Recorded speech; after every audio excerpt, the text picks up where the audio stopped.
ऋषि मुनियों की पावन धरती, देश धर्म का नाता है। कहते सारे लोग यही हैं, गो हमारी माता है। जाग उठो ओ भारतवासी, जाग उठो ओ भारतवासी, गो पर छुरियां चलती हैं।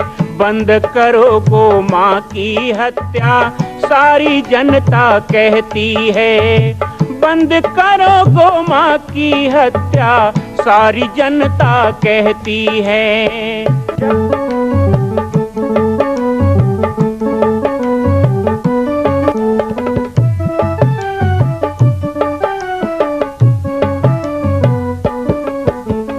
जगह जगह पर बूचड़ खाना, लाखों गौएं कटती हैं।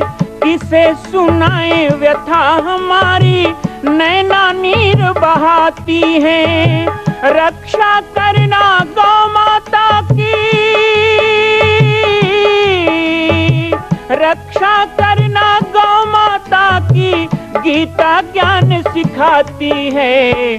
बंद करो गो माँ की हत्या, सारी जनता कहती है। बंद करो गो माँ की हत्या, सारी जनता कहती है।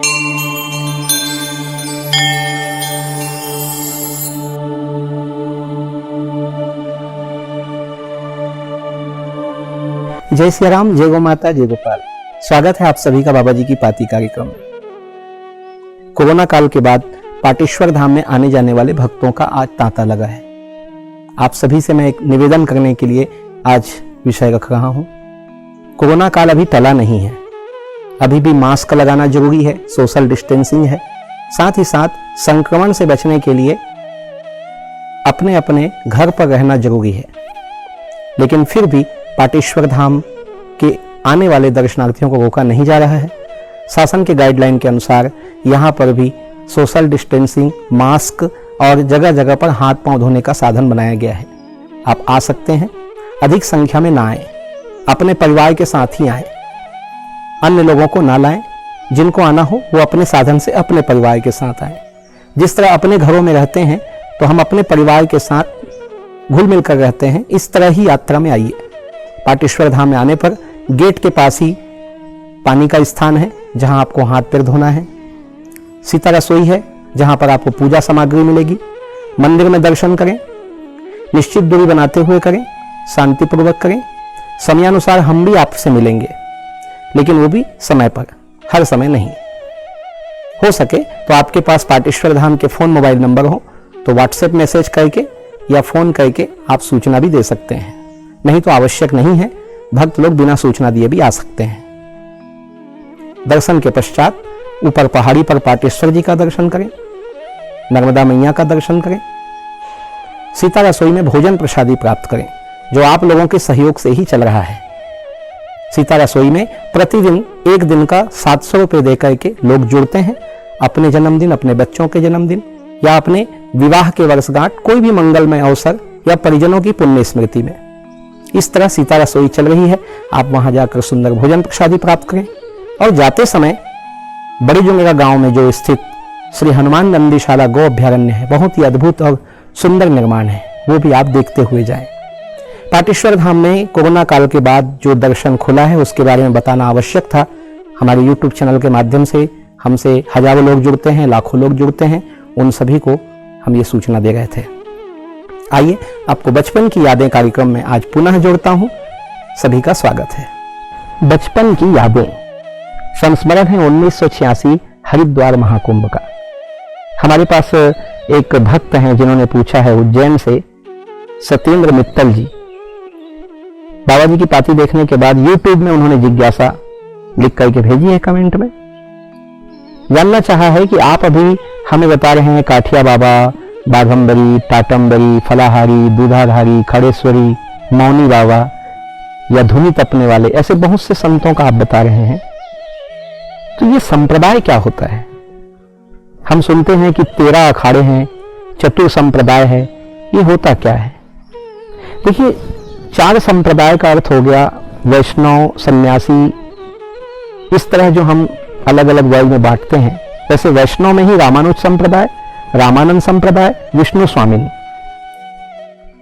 और वल्लभाचार्य, चतुर्थ संप्रदाय हो गए। अखाड़े की हम बात करें तो अखाड़ा एक तो होता है जहां लोग कुश्ती करते हैं। इस शब्द से संतों के अखाड़े का कोई मतलब नहीं है।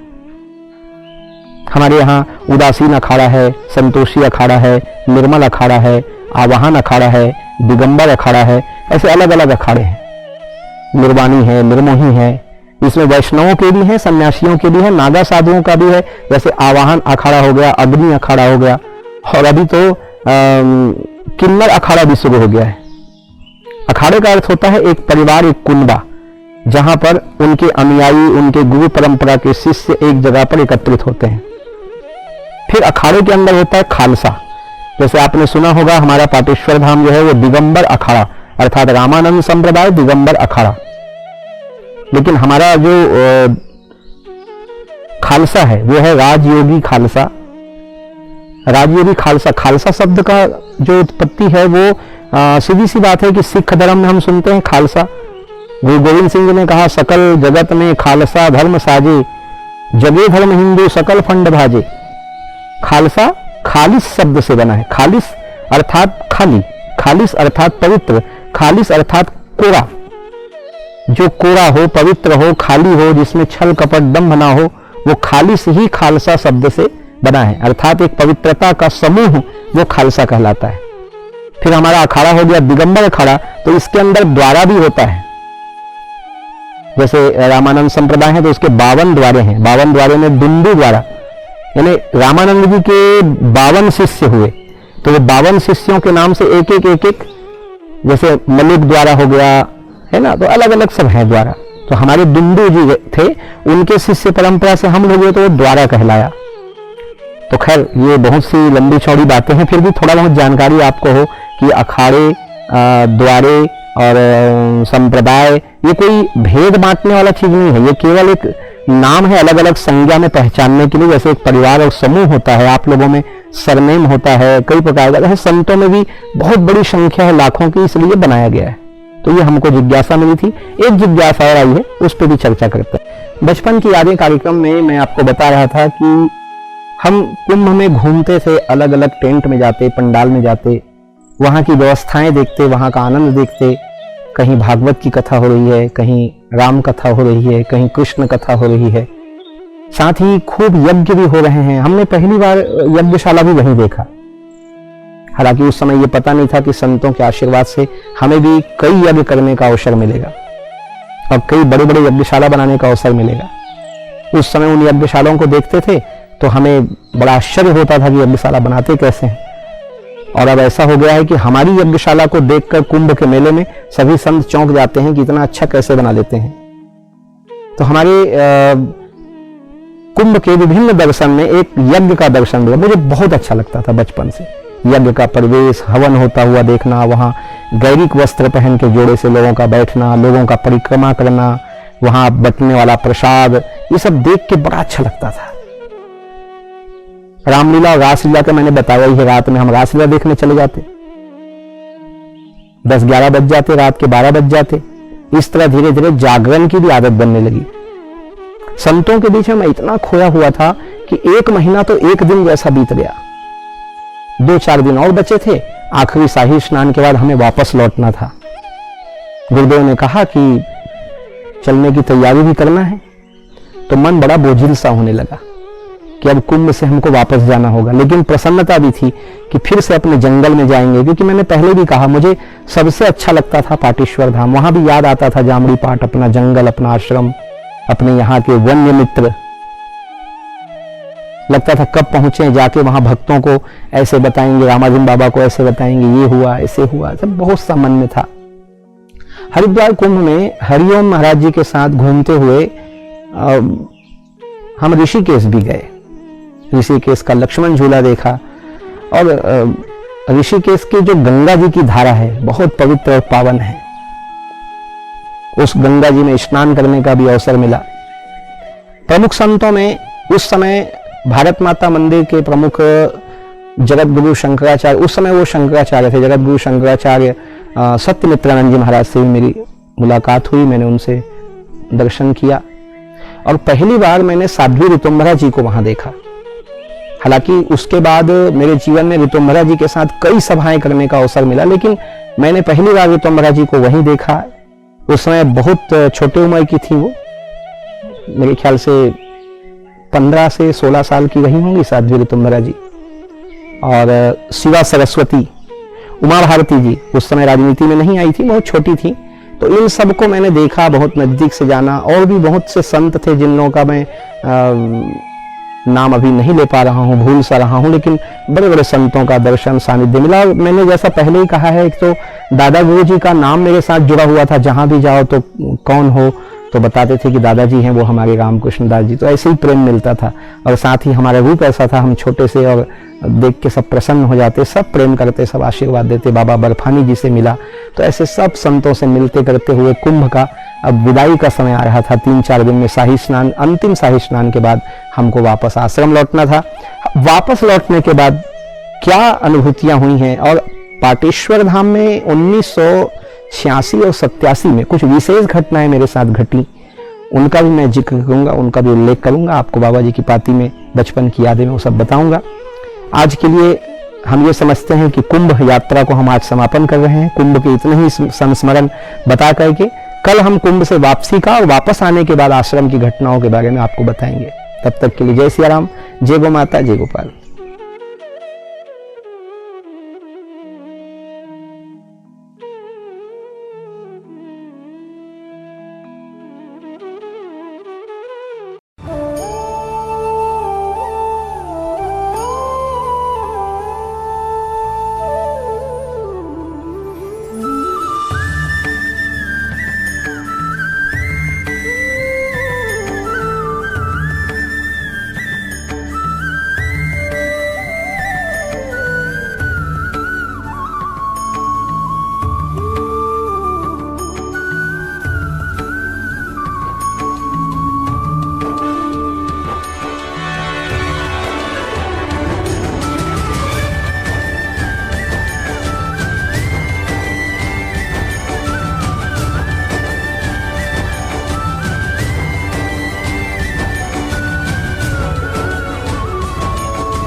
मां कौशल्या की पावन जन्मभूमि छत्तीसगढ़ प्रांत में बालोद जिला में स्थित है श्री सर्वसिद्ध शक्तिपीठ जामड़ी पाटेश्वर धाम।